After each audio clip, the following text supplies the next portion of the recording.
Hip-hop was young, loud, raw, and rebellious.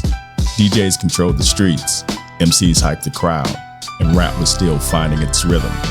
But then came a lyricist that changed everything. A poet, a technician, a prophet of rhythm. His name was Rakim.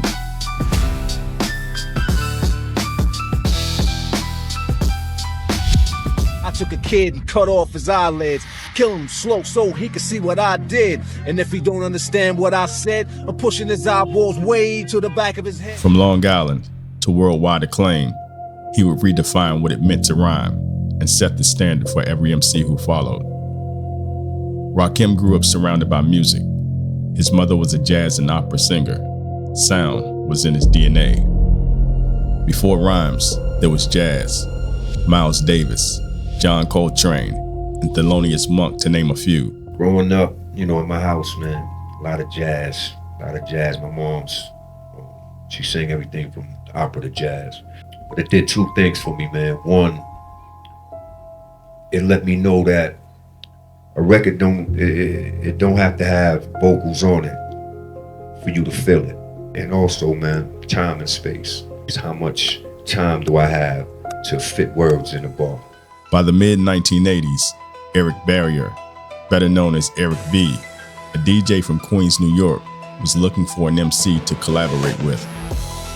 He was working with Marley Marl, one of the hottest producers in the New York scene at the time. He needed a rapper who could bring something new to the table, someone with lyrical precision and a powerful voice. Eric B. was introduced to Rakim through mutual friends. This cat on my football team, Alvin Toney, brought Eric B to the crib and was like, yo, this is Eric B. He looking for an MC. And I had a tape that I made, so when I went to college and MC started beefing, I can just put my tape in. So I let Eric B hear that tape. And, he was like, yo, man, listen, I know Magic and Marley. We can go make a record, such and such. That session produced Eric B as President, a song that soon would become the cornerstone of hip-hop history. The record combined Eric B's heavy James Brown sample beat with Rakim's smooth, intricate flow and internal rhyme schemes. It was revolutionary. The success of Eric B as President led to a deal with 4th and Broadway Records, and soon after came their debut album, Paid in Full, a masterpiece that changed rap forever.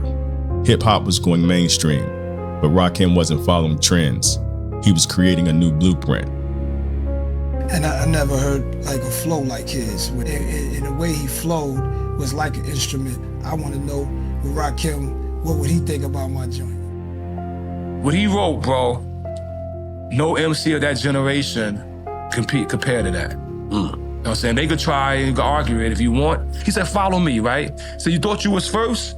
Well, let's travel at a magnificent speed around the universe.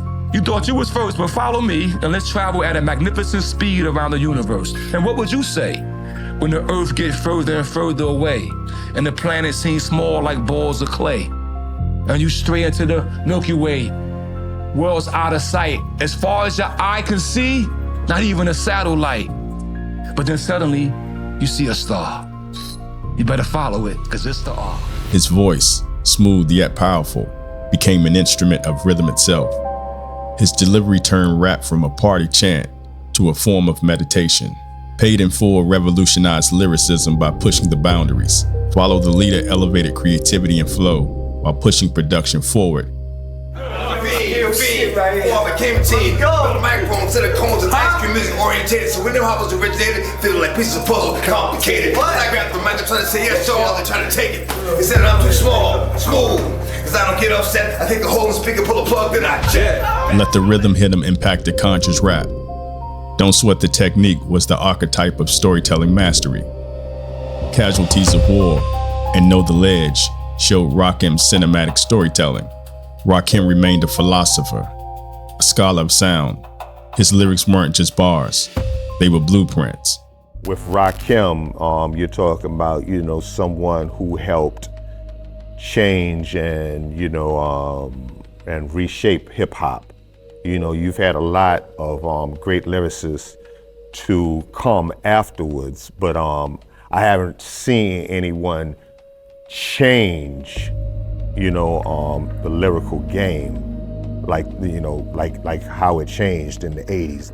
By the early 1990s, the duo split due to creative differences, business and contract issues, and legal battles. Back in the day, we had 3 more albums on our contract. And Eric B came to me one day. It was a good idea, though. Came to me, he was like, yo, Rob, we got 3 more joints. He said, you do a joint, I do a joint, then we do the last joint together. We done with the contract, they gotta re-sign us. He said, but you know, when you do the joint, you keep the paper. I do the joint, I keep the paper. We get back together, finish up, get more paper. Sound good. So I said, all right, he wanted to go first. So I had to sign a contract to release myself from the contract so he can make the album by himself. I did that. He did his album.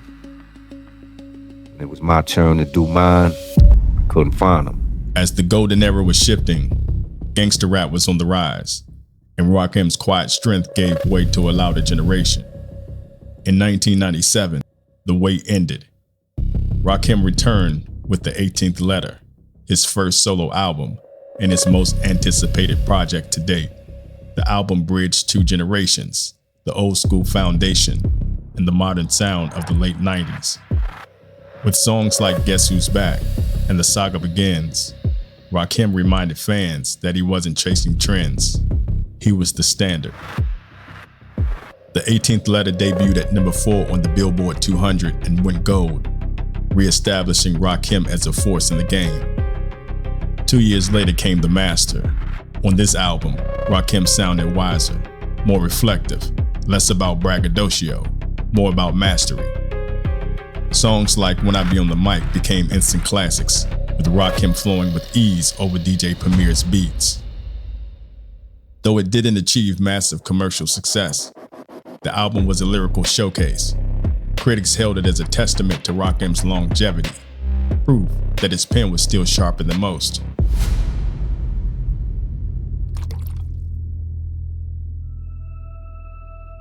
After the Master album, Rakim signed with Dre's Aftermath Entertainment in 2000. The idea of Dre's production behind Rakim's voice felt like hip-hop destiny, but creative differences soon surfaced. Dre's label was moving toward more commercial, gangster-influenced sound, while Rakim's vision was spiritual and introspective. The collaboration was dissolved before an album could be completed. Say if Dre say, yo, Rob, I want you to talk about killing somebody on this one. And I say, yo, nah, I wanted to talk about bringing somebody to life on this one. And it just so happened that, you know, what I do is a little different from what Dre do, man. So, you know, creative differences as far as, you know, Dre, you know, he make his kind of music and I like to make my kind. Still, that period birthed whispers of unreleased tracks and a project called Oh My God, an album that never saw the light of day. In 2009, Rakim resurfaced with The Seventh Seal. Rakim addressed faith, destiny, and the state of the world. While some fans expected a harder sound, the album was true to Rakim's essence, intelligent, precise, and uncompromising. Numerous artists cite him as a foundational figure, not only for his rhyme patterns, but for elevating rap into an art form. Rakim.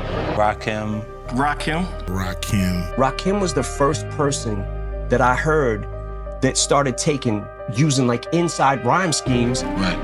And coming back at the end and hitting the, you know what I'm saying? The structure, the breath control, the spiritual weight, all traced back to Rakim. Today he's recognized as the God MC, not for ego, but for elevation. Decades later, his words still resonate. A reminder that lyricism is eternal. He didn't just change hip-hop. He redefined language and street culture. He taught generations to see rhythm in thought, poetry in struggle, and divinity in the mic. From Long Island to worldwide, Rakim remains the standard. The poet who became the pulse, the master who became the message. He is the God MC.